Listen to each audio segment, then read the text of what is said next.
اور وہ ہے حقوق العباد، بندوں کا حق بندوں کا۔ بڑی لمبی حدیث ہے، حدیث پاک میں آتا ہے کہ انسان کا اپنے اوپر اس کی آنکھ کا اس پر حق ہے، اس کے پاؤں کا اس کے اوپر حق ہے،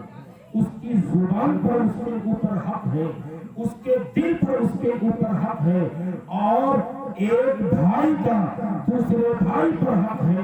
ایک بیٹے کا والدین پر حق ہے، ماں باپ کا اولادوں پہ حق ہے، پڑوسی کا ایک پڑوسی پر حق ہے، ایک آبادی کا دوسری آبادی پہ حق ہے۔ فاتی کل ذی حق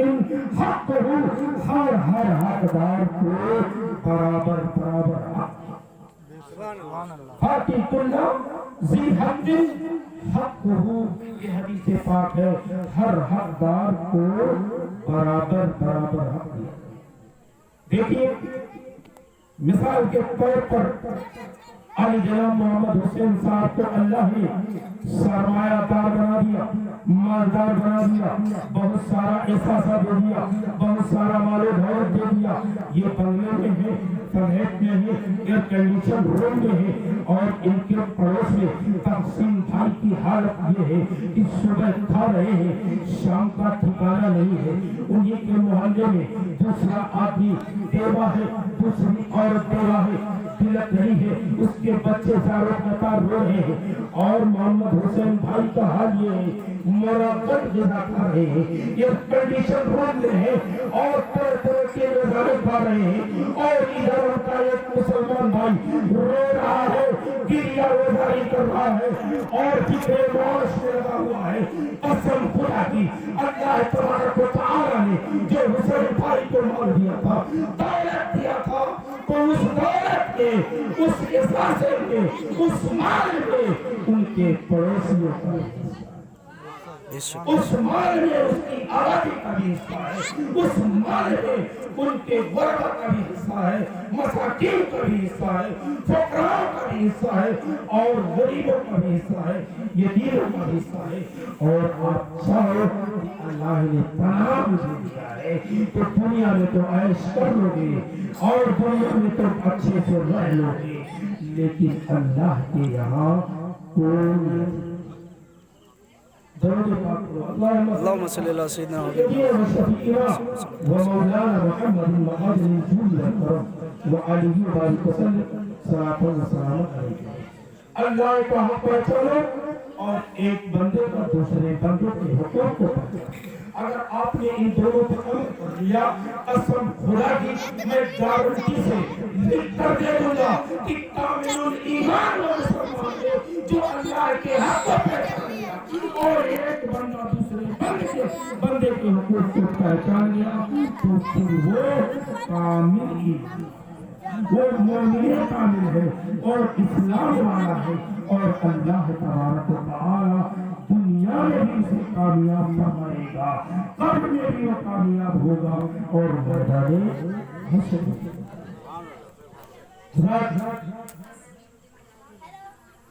آپ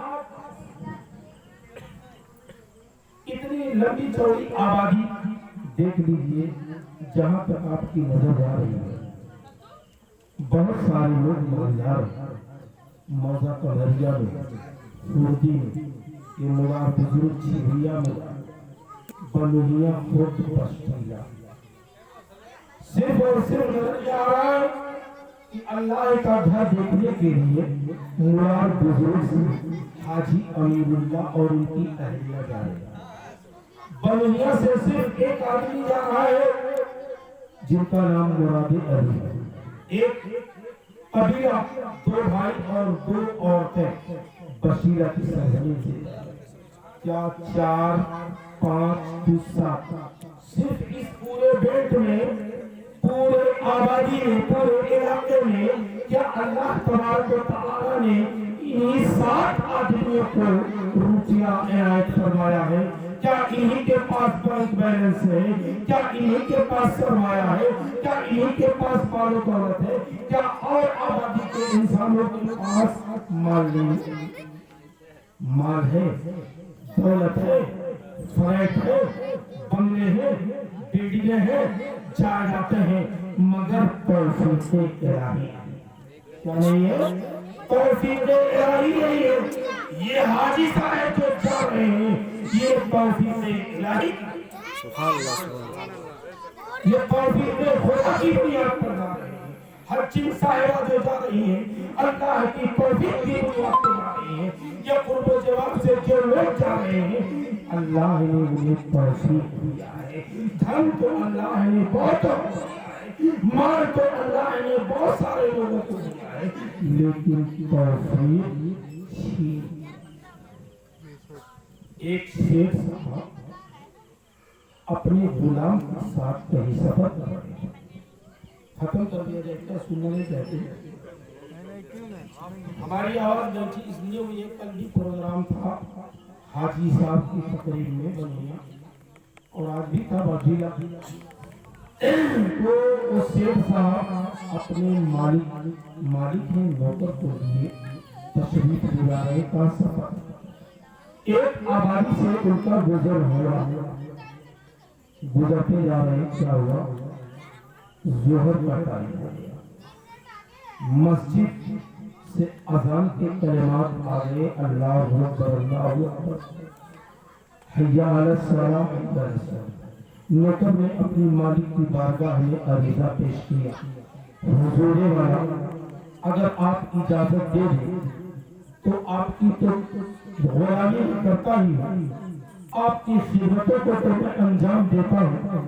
جو دنیاوی خدمت ہے اور میں اپنے مالک حقیقی کی بارگاہ میں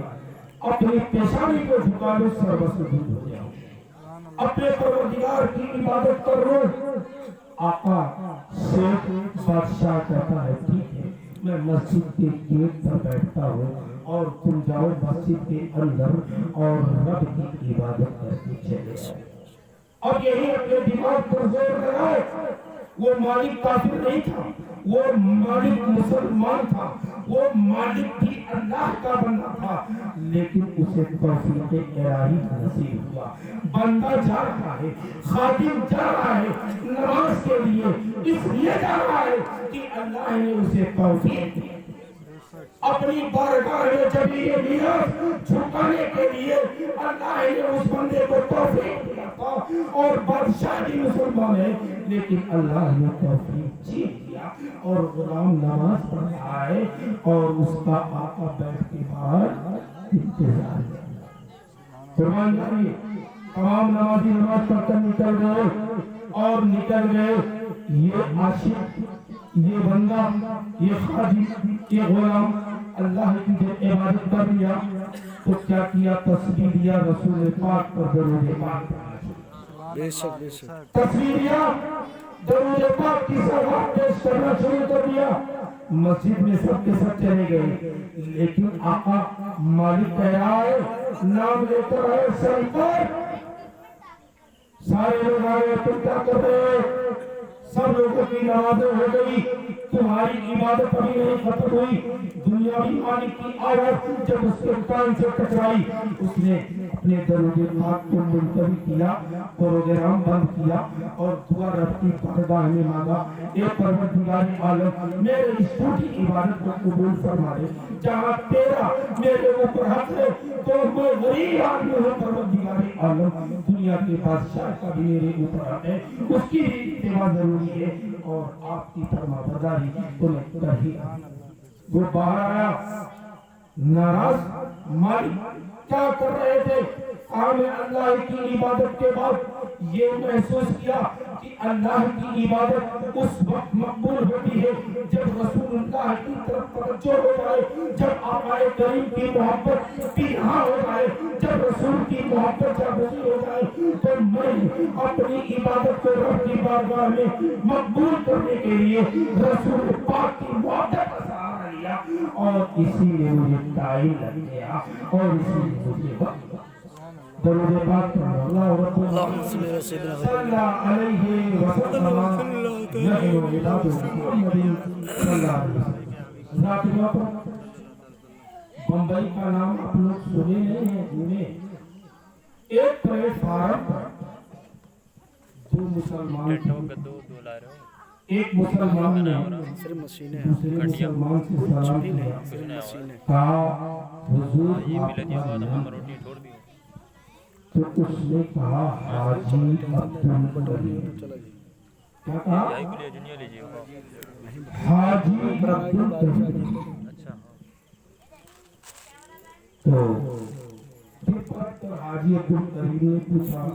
جناب آپ کا نام کیا ہے؟ تو اس شخص نے بتایا نمازی عبدالرحیم۔ کیا ہوا؟ حاجی عبدالکریم پہلے والے کا نام، اور دوسرے سے جب پوچھ گچھ کیا آپ کا نام حضور والا، کہا نمازی عبدالکریم۔ حاجی صاحب بگڑ گئے، یہ کون سا نام ہے؟ ارے نمازی عبدالکریم کہاں ہو سکتا ہے؟ کہا آپ حج کئی بار کیے ہو؟ کہا زندگی میں ایک بار۔ کہا زندگی میں ایک بار آپ نے حج کر لیا تو اب کوئی نام پوچھتا ہے تو حاجی عبدالکریم بتاتے ہو، جب کوئی نام پوچھتا ہے تو حاجی عبدالرحیم بتاتے ہو، جب کوئی نام پوچھتا ہے تو حاجی عبدالقیوم بتاتے ہو، جب کوئی نام پوچھتا ہے تو نام کے شروع میں حاجی لگاتے ہو۔ کوئی یہ ضروری ہے کہ نام کے شروع میں حاجی لگاؤ؟ اور میں تو روزانہ 5 وقتہ نماز جب سے بالغ ہوا ہوں، جب سے پڑھ رہا ہوں، اب تک پڑھ رہا ہوں، اگر میں نے اپنے نام کے شروع میں نمازی لگا دیا تو آپ کو کاہے تکلیف ہے؟ حاجی لگا سکتے ہیں، نمازی کیوں نہیں لگا سکتے؟ پتا چلا کہ نہ حاجی لگاؤ نہ نمازی لگاؤ، بلکہ اپنا ڈائریکٹ نام بتاؤ۔ جب آپ نمازی بتاؤ گے تب بھی لوگ جانیں گے کہ نمازی ہو، جب آپ حاجی لوگوں گے تب بھی جانیں گے لوگ حاجی ہو۔ قطعی طور پر نہیں، کبھی کوئی پوچھے تو آپ نام بتائیے تقسیم کہ نہیں حج کر لیے تو حاجی تقسیم، آپ نماز پڑھ رہے ہو پوچھ رہا ہے تو نمازی تقسیم، ایسا نہیں۔ خاکساری پیدا کیجیے، انکساری لائیے، جب انکساری پیدا ہوگی خاکساری پیدا ہوگی تو یہی خاکساری عجز و نعمت پروردگار عالم کی بارگاہ میں قابل قبول ہوگا۔ حضرات قربان جائیے، میں تو آیت کریمہ جو پڑھا اس سے ہٹ کر میری گفتگو جا رہی ہے۔ یہ ارکان حج، ایام حج چل رہا ہے، حج کا مہینہ چل رہا ہے۔ آئیے ذرا کرسی ہو گیا کافی، میں آپ کو لے چلوں حضرت ابراہیم علیہ السلام و تسلیم کی بات۔ ہمارے اس مجمع میں بہت سے ایسے انسان بھی ہوں گے جو صاحب اولاد ہوں گے، ہے نا؟ صاحب اولاد سب ہیں، لیکن کچھ ایسے صاحب اولاد ہوں گے جن کے پاس بیٹا ہوگا تو بیٹیاں نہیں، کچھ ایسے ہوں گے جس کے پاس بیٹا بھی ہے بیٹیاں بھی ہیں، اور اسی بدلے میں کچھ ایسے بھی ہوں گے جس کے پاس نہ بیٹا ہے اور نہ ہی بیٹیاں۔ اللہ تبارک و تعالی پر ہم توکل اللہ کرتے ہیں، اللہ کی ذات پر بھروسہ رکھتے ہیں، جس حال میں وہ رکھے ہمیں وہی منظور۔ حضرت ابراہیم خلیل اللہ علیہ الصلوۃ والتسلیم کی عمر مبارک 90 برس کی، کتنی؟ 90 برس کی۔ آپ کی شریک حیات حضرت سارہ، پہلی بیوی، دوسری بیوی حضرت ہاجر۔ پہلی بیوی سے کوئی اولاد جمع ہوا تو حضرت سارہ کے حکم سے حضرت ابراہیم نے حضرت ہاجرہ سے نکاح کر دیا، جو لونڈی تھی،